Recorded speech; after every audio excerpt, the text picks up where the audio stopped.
یہ حدیث امام بخاری عبداللہ بن یوسف التنیسی سے روایت کر رہے ہیں۔ عبداللہ بن یوسف التنیسی مصری ہیں اور وہ کہتے ہیں کہ ہمیں حدیث بیان کی مالک نے۔ یہ مالک کون ہے؟ 4 اماموں میں سے ایک امام مالک بن انس، اور وہ روایت کرتے ہیں ہشام بن عروہ سے، ہشام بن عروہ بن زبیر، اور وہ روایت کرتے ہیں اپنے باپ سے۔ باپ کون ہے؟ عروہ بن زبیر۔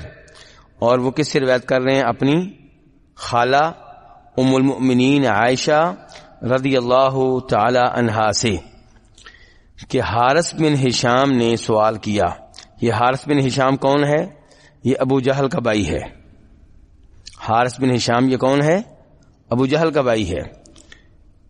ابو جہل نے اسلام قبول نہیں کیا، جہنم میں جائے گا، اور یہ حارث بن ہشام اس نے جب مکہ فتح ہوا تو اس سال اس نے اسلام قبول کیا اور اپنے اسلام کو بہترین بنایا، بلکہ بعد میں جہاد بھی کرتا رہا، اور سن 15 ہجری میں یہ فوت ہوا۔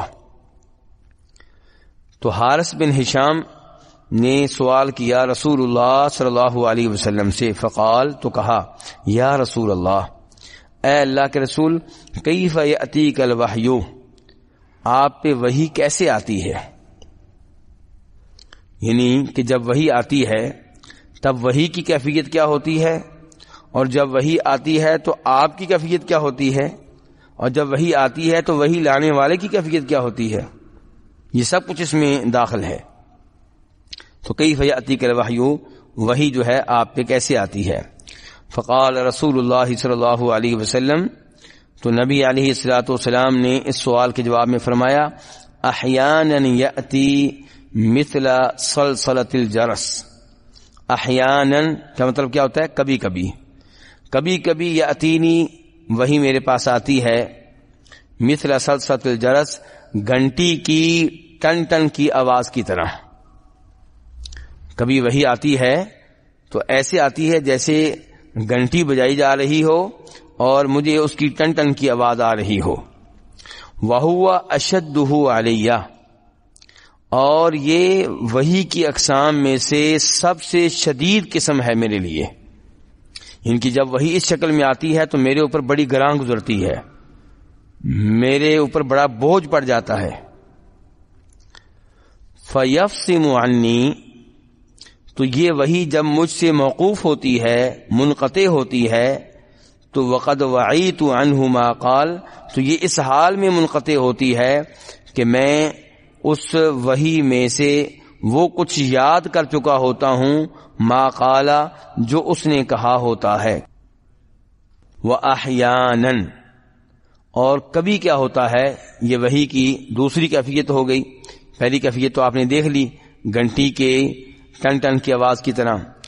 وَأَحْيَانًا يَتَمَثَّلُ لِيَ الْمَلَكُ رَجُلًا، اور کبھی فرشتہ آتا ہے، لی میرے لیے، یتمثل، اور وہ شکل اختیار کرتا ہے، روپ اختیار کرتا ہے، رجلاً، کسی آدمی کا۔ تو اس سے کیا پتا چلا فرشتہ پھر کس شکل میں آتا ہے؟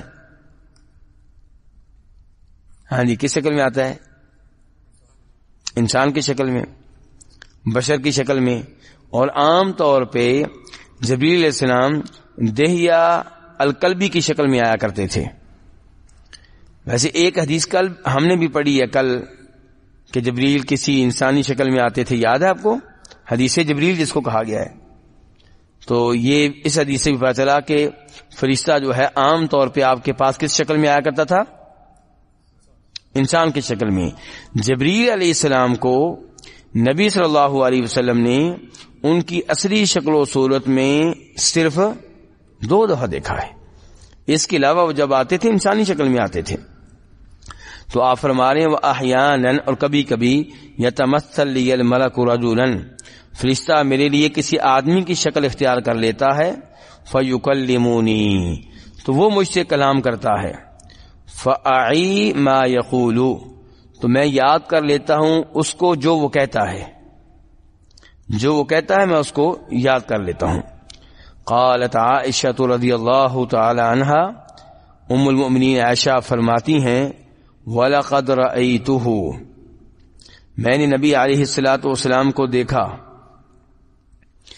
کہ ینزل علیہ الوحی، اس حال میں میں نے دیکھا کہ آپ پہ وحی نازل ہو رہی ہے، فی الیوم الشدید البردی، ایک ایسے دن میں جو دن نہایت ٹھنڈا ہے، سردی والا ہے، فیفصم عنہ، تو آپ سے وحی منقطع ہوتی ہے، وَإِنَّ جَبِينَهُ، اس حال میں کہ آپ کی پیشانی لَيَتَفَصَّدُ، بہہ رہی ہوتی ہے، عرقاً، کس سے بہہ رہی ہوتی ہے؟